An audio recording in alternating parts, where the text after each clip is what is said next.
Howdy y'all, Fuzzy Biker here in the Fuzzy Biker Garage. I want to tell you all about my brand new Shoei Neotec 2 helmet. I've been promising a video on this thing. I got this, I don't know, a week or two ago. I've got about three or 4,000 miles, let's say 3,000 miles on it, probably 4,000. And the reason I got it is because I ride a lot of miles and I want something more comfortable. I was on a trip to the Flint Hills 3 or 4 weeks ago, and I kept getting, hot spots, and I was having to move it around. I had my HJC helmet on. I love that helmet, but on that long ride, I just kept having to wiggle it around to get it comfortable. And I ride a lot of miles, I want to get a good helmet. So I got myself this Shoei Neotec 2. It also is a modular. It opens like this. It's got the sunscreen on the inside, if I can figure out how to run it with one hand. So it does have the sunscreen on the inside that I can control, at the side right here. Isn't that neat? It's got, I already mentioned, the modular functions. It's got wonderful venting. It's got the 7-position shield. Let's talk about that. So it has 7 different positions that you can put it in. And it's got this excellent venting system. So it's got the chin vent right here that's open right now. Push that up and it's closed. And then on top it's got this inlet vent right here with this, right now it's in the closed position. You push this back a little bit. That's medium, and that's wide open. I don't know what it has on the back. Yeah, it has passive venting on the back, I guess, too. And I do like the way it looks. I got the silver, very high quality helmet, made of very good materials. It's got excellent enclosure. It fits relatively tight. It's got really good covering around your neck area.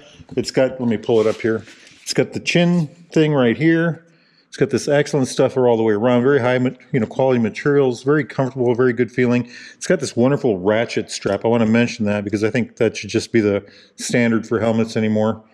I've had a lot of D-ring helmets. They work, but a nice ratchet strap is always nice too. And it's kind of got everything you want in a helmet. And it's also, you can put, it's made to fit an intercom system. I can't remember the brand of it, but it'll go right here. The battery pack goes in the back. But just look at that shape. Isn't that neat? So why did I buy it? Well, I wanted something, first I wanted comfort. I wanted a very comfortable helmet that I could wear all day long, day after day. And I did that. I just got back from a trip from Wyoming and South Dakota, 5-day trip. I wore this helmet every day for 5 days in a row. It was 1,700 some odd miles. And it just passed, It's the kind of helmet you put on. I always say you have to break in a helmet. This helmet almost required no break-in. It required such a little amount of break-in that it's not even worth mentioning. I had a little bit of ridge pressure in the beginning, just a very minute amount, and that has gone away totally. Very comfortable helmet now. Next thing I wanted was a quieter helmet, and this is definitely quieter than my HJC, and I'm not trashing that helmet. I like that helmet. That is a good helmet. Just this is a better helmet. So, it's not room quiet. A lot of people say, oh, they're room quiet.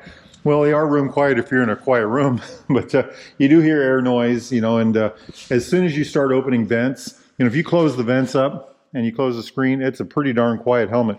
But the minute you start opening up vents, the noise comes in, the air flows. And there's something about these vents, by the way, and the reason you get that extra noise is you can feel the airflow coming, when you open a vent or increase the vent, you can feel the airflow increase. I mean, you can feel it on your head, and it's a substantial and a comfortable helmet. The other thing this has is kind of a barely, I don't know if I can do it with one hand. It's already there. Just barely a crack. My other helmet would open, but it would open at a gap like this. Now this helmet does do that. You can open it at a gap like that. But you can also go all these other detents. I think I counted 7 total. Is that really a big deal? Yeah, I was. I took that long ride, and the day's heating up, and you start with the windshield closed in the morning all the way down, and as the day goes along, you open vents up, and next thing you know, you've got the thing just cracked, and then after a while, you're going up, and it gives you a lot more options in airflow. If it's not very buggy and you want the thing all the way open, great. The helmet does come with a pin lock. I don't have it in. I haven't had to use it yet. It's a very interesting windshield also in that it's made differently than any other one I've ever had before. It's got this kind of it folds over and it kind of goes over this, this silicone thing on the inside. Let me see if I can close that again. So it kind of keeps the aerodynamics better. And that's another thing, this helmet is very aerodynamic, It flows air very well. It feels like This helmet weighs pretty close to the same amount as my HJC, maybe a little lighter, but when you're wearing it, it feels a lot lighter. And I think they've done a lot to keep the aerodynamics, you know, in check on it. And also when you're going down the road with the helmet on, you know, when you turn your head, I've had helmets before, when you turn your head, suddenly you get to a point and it just wants to yank it, you know, it just becomes a sail. This does not really do that at all. I mean, you get to a certain point, you can feel it more, but it doesn't do that. It doesn't have that extreme thing. And I think that's also one of the reasons it's so quiet. It's so aerodynamic. That's why I have not put my GoPro on it. I don't want to ruin that benefit. You know, I paid a lot of money for that benefit, and I don't want to ruin that. It's such a smooth, comfortable, you know, neat helmet. Something else I want to throw in right away too, and I did not expect this. The area right here is much wider than it is on my last helmet. And immediately, with the first time I rode with this helmet, you know, I had to take a look back like this. It was amazing how much more view I had. Now, I didn't think my other one was that bad, but you know, the little bit of difference that they put in here makes a lot of difference. Again, the shade, I want to mention this on the inside, that sunshade is of the color and, you know, however they did it, whatever it's made of, as dusk comes on, that shade is in there, you get the benefit of the shade, but the colors seem to shine through better than on my other helmets. It's a very high quality screen. I don't know what it is, but they've done something there again.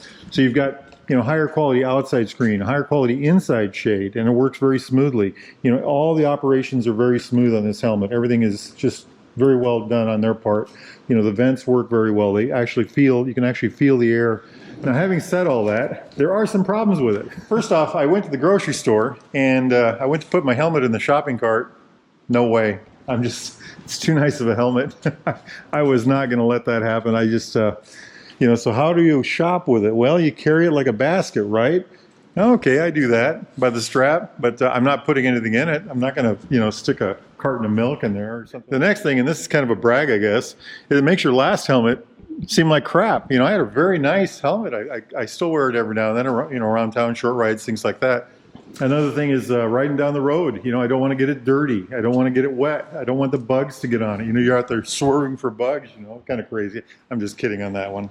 It takes more to maintain. You know, you go to put it on in the morning, you clean the windshield, and suddenly you find yourself polishing the sides and wiping off the back and doing all kinds of things like that. And having said that, check this out. You know, I never had these cleaners before. I mean, what's going on here? I always use Protect All, but now I've got this thing here, and what is this? A glass cleaner thing. I took those on my last couple trips, and those are just almost a necessity now for helmets. But you find yourself with this plethora of stuff to keep your helmets clean, and talking to people about cleaning helmets and stuff like that. Another thing, and this is a little facetious also, you almost want to build like a shrine to, you know, Darth Vader in that movie, the Darth Vader helmet that had that shrine. Well, you know, maybe I needed something like that for this, you know, this piece of artwork, you know, because it really is a piece of art. I'm really that happy with it. And then, of course, there's the GoPro thing. I don't want to screw anything or tape anything or bolt anything to it. You know, I don't want to ruin the aerodynamics and the comfort that I get with the helmet. So I don't want to attach a GoPro to the front of it. But all joking aside, it is a great helmet. If it does have any drawbacks, it is that it's heavy when you're holding it. It isn't heavy when you're riding with it, though. And then I also wish this switch was a little easier to use. A little larger switch on the side would be nice. Very nice helmet. I've gone back and forth on this a little bit. I'm starting to get used to it. Sometimes I wish that was a little bigger, but you know, that's how it is. And then this could have been centralized. I know in the Neotec 3, this is a Neotec 2. On the Neotec 3, this switch has been centralized. My HJC had a opening bar here and over here, so I could do it left or right-handed. This one is left-hand specific. Very nice helmet. I got this at Baxter Cycle, baxtercycle.com. That's where I get my gloves and all my gear and all my motorcycles for that matter. If you're interested in something like this or a newer used Royal Enfield, Triumph, classic British bike of any type, like those or that, get yourself over to Baxter Cycle in the mighty metropolis of Marnie, Iowa, or go to baxtercycle.com. They got gear, things, doodads, stuff, anything you can imagine. Parts, they're the largest British parts, vintage British bike parts supplier in North America. Those guys can help you out. Make sure you tell them Fuzzy Biker sent you. Now, I'm going to don that helmet, get on that motorcycle, and go for a ride. If the weather's nice where y'all are at, get out there and do the same, my friends. Wahoo! Yippee-yi-yay! Yippee-yi-yo! Down the road we go! Beautiful, beautiful machine. Turn the radio on. Turn the radio on, turn the radio on, turn the radio on, turn the radio on, turn the radio on, turn the radio on, turn the radio on.